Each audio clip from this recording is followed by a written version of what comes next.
pessoal, bem-vindo ao canal da Eletricidade, que recentemente publicou 2 vídeos aí sobre dimensionamento de condutores em função do comprimento do circuito e da queda de tensão.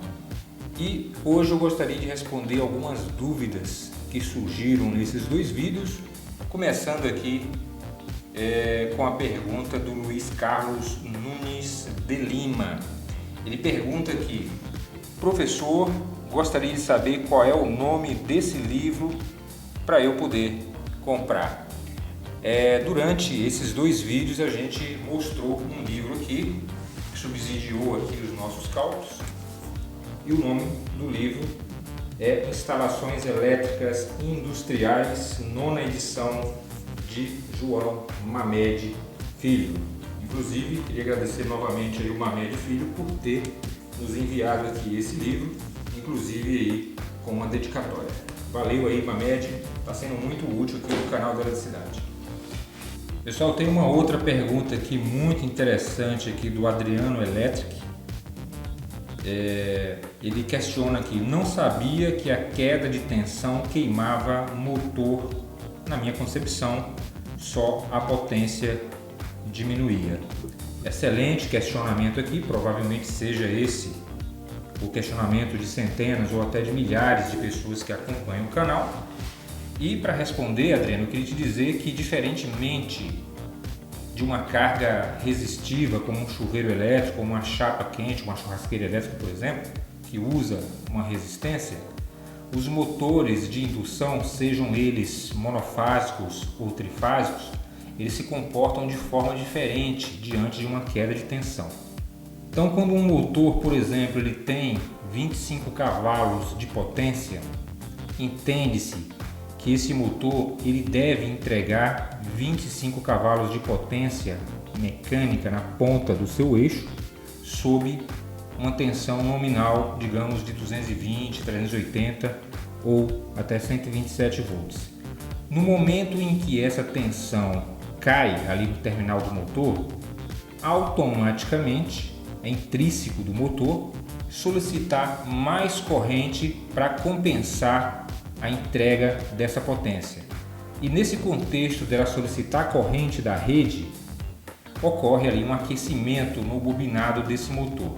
E se não tiver ali nenhum dispositivo térmico para proteger esse motor contra um aquecimento ou uma queda de tensão, fatalmente esse motor vai queimar por superaquecimento, entendeu? Então, queda de tensão em motores, principalmente sob carga, ou seja, carga no eixo, queima motor, tá? Queima motor sim, desde que não tenha nenhuma proteção elétrica ali naquele motor. Disjuntores não é proteção elétrica para motor. Disjuntor é proteção elétrica para o condutor, tá? Proteção elétrica para motor é disjuntor motor ou um relé de sobrecarga, ou até mesmo aí um termostato instalado aí no bobinado do motor, tá? Então, que fique claro que queda de tensão muito abaixo da tensão nominal de um motor, principalmente sob carga, ele pode aquecer e isso levar à queima prematura aí do motor, ok? Outra pergunta aqui vem do Luciano Pinheiro, tá? Ele diz o seguinte: muito bom ver o canal da Eletricidade abordando esse tema. Obrigado aí, Luciano.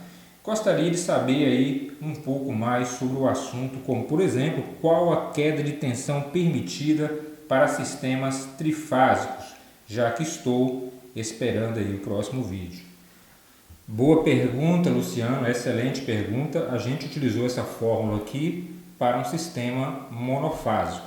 E a constante K para um sistema monofásico é 200, conforme a gente colocou aqui na fórmula. Se você utiliza um sistema trifásico, independentemente da tensão desse sistema, você vai utilizar aí a constante 173.2 em vez de 200, tá?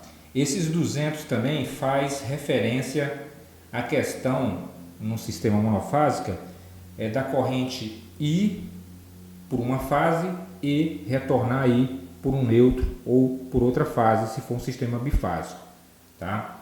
Então, a corrente que passa num neutro é a mesma corrente que passa numa fase num sistema monofásico.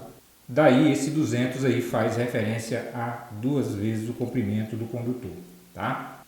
Tem uma outra pergunta aqui do Ítalo M. Obrigado aí, Ítalo, por compartilhar aí sua dúvida com a gente. Ele pergunta: olá, por que o condutor com bitola menor ocasiona maior queda de tensão que o condutor de maior bitola? Ítalo, obrigado aí por compartilhar sua dúvida aí com a gente, tá? Em resposta aí ao seu questionamento, queria te dizer que quanto maior a seção transversal, quanto maior a bitola de um condutor, melhor a capacidade que esse cara tem de conduzir corrente elétrica. E inversamente, quanto menor for a seção ou a bitola do condutor, maior será a dificuldade que ele terá de conduzir corrente elétrica, tá? Então, um condutor muito fino, você, além de ter dificuldade de conduzir corrente elétrica, você tem um aquecimento maior e, consequentemente, maior será a queda de tensão, tá? Então, para suprir isso, a gente colocou essa fórmula aí para você dimensionar adequadamente a seção do condutor em função da corrente, do circuito, do comprimento e da queda de tensão desejados aí, tá? Pessoal, tem uma outra pergunta aqui do Duarte Silva, pergunta muito interessante, inclusive, que ele faz aqui, muito provavelmente também seja a questão aí de muitas pessoas, tá? Ele pergunta: mestre, o consumo de um motor na partida pode ser considerada desprezível? Excelente pergunta, tá, Duarte?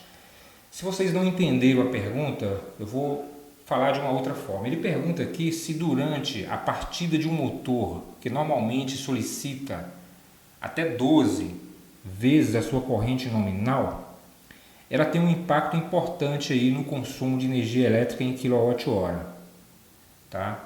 E em resposta eu queria dizer que ela não é desprezível, mas também não é importante. Ela não tem um peso significativo aí no consumo de energia elétrica, tendo em vista que esse momento de partida, que é o momento de rotor bloqueado, digamos assim, ela varia aí de 0 RPM a plena rotação nominal do motor. E esse cara ele acelera de 0 a sua plena rotação nominal, com carga ou sem carga, em poucos segundos. E esses poucos segundos, eles não têm grande impacto no consumo de energia elétrica do motor, tendo em vista que são poucos segundos. Então, não tem grande impacto. E nesse contexto, pessoal, essas partidas elas são mais importantes aí em relação às quedas de tensão, caso os condutores não estejam bem dimensionados, e não necessariamente aí no consumo. Então, é só fazer uma conta básica de matemática, tá? Isso aí tem mais relação com a desestabilização aí das proteções elétricas em função das quedas de tensão do que o consumo de energia propriamente dito. Pessoal, a gente está chegando aqui ao final dessa sessão de perguntas. Tem outras duas perguntas aqui, inclusive a do Carlos José, que questiona o seguinte: uma pergunta, professor, por que usar simbologia com nomes complicados e não simplificar com as que temos a nível de melhor compreensão?